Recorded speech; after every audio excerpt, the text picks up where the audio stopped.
אני עושה באנגלית, אני חושב שזה, רוב, כל הציבור כמעט, או כל הציבור מבין אנגלית, אז ואם במשך ההצגה יהיו שאלות באנגלית, אז אני אשתדל לתרגם. So people have been asking me over the past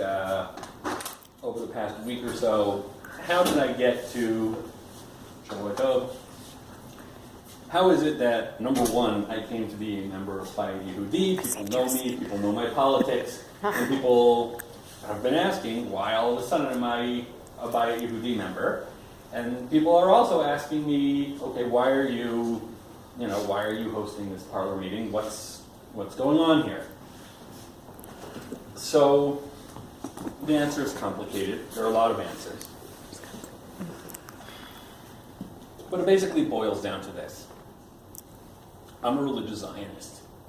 And even if I don't agree with a lot of the things that have been going on in Batya Yehudi for the last, 20 some odd years, that's the community that I belong to. That's what I'm a part of.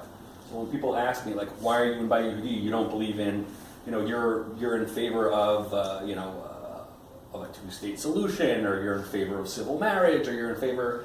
But I'm a religious Zionist. That's my natural home. Why should I have to apologize, for being in part of the religious Zionist party, even though, just because I don't agree with its specific platforms this time around. It's changed. The Batya Yehudi, the Mafdal, the National Religious Party of 40 years ago is not like it is today. And the National Religious Party 40 years from now, if it's still around, if there still is a National Religious Party, probably won't look like the same way it looks today. So that, it's a natural home for somebody that identifies as a religious Zionist. And I think that the answer that I've given on this micro level is something that Advocate Kahana-Dror has had to answer on a macro level. People have been saying, this is great, this is what you stand for, and whatever, but why Batya Yehudi? And I think that's the answer. The answer is, Batya Kahana-Dror is a religious Zionist, so where else would she belong? Where else would somebody belong who openly and earnestly and honestly identifies as a member of the religious Zionist community?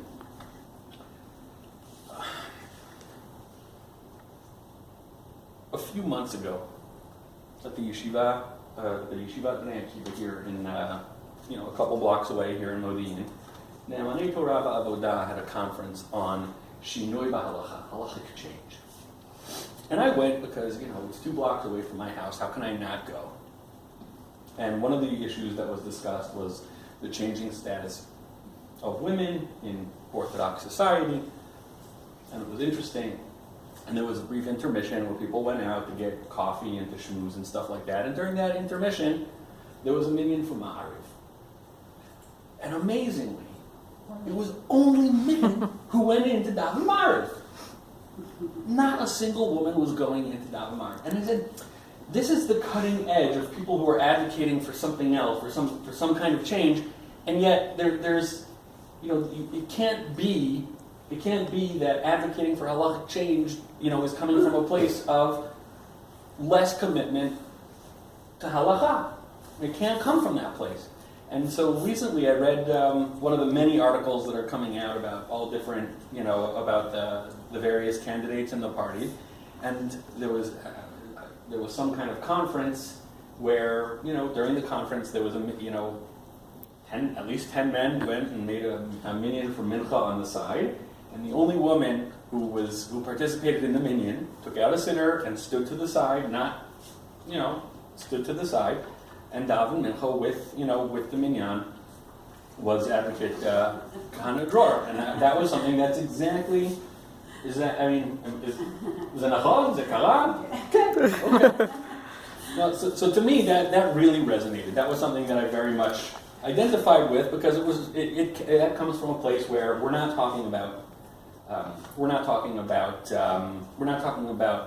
less commitment to Yahadut and to Halacha. We're talking about a commitment to Yahadut, a commitment to Halacha, as well as a commitment to some broader values and issues that have a place in the discourse of halakha.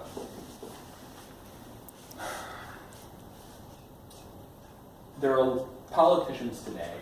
A lot of politicians today talk about issues of religion and state.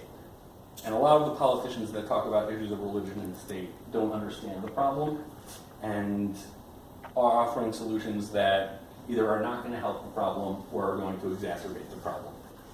The way to make the Rabbanut better, and I think we can all agree that the Rabbanut needs to improve.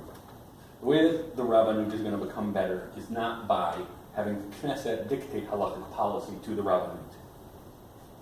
And it's not by making sure that our people, and the people that we like, get jobs instead of those people getting jobs, but by protecting individuals from religious coercion, and by protecting religion from state coercion. That is, we need freedom of religion, and we need freedom from religion. And there are a lot of politicians, and I'm going to name names, Elazar Stern, and Dov Lipman, and Chaim Amsalem, and Shai Piron, and somebody that's running now for the, in the Batya Yehudi primaries, Asher Cohen. And they say that they champion religious tolerance.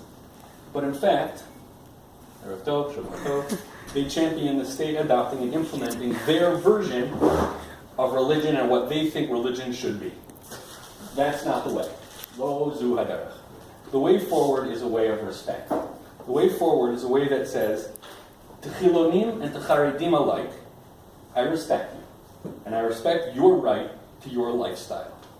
But I will not accept your right to dictate my lifestyle. That is the way of advocate Batya Kahana-Dror.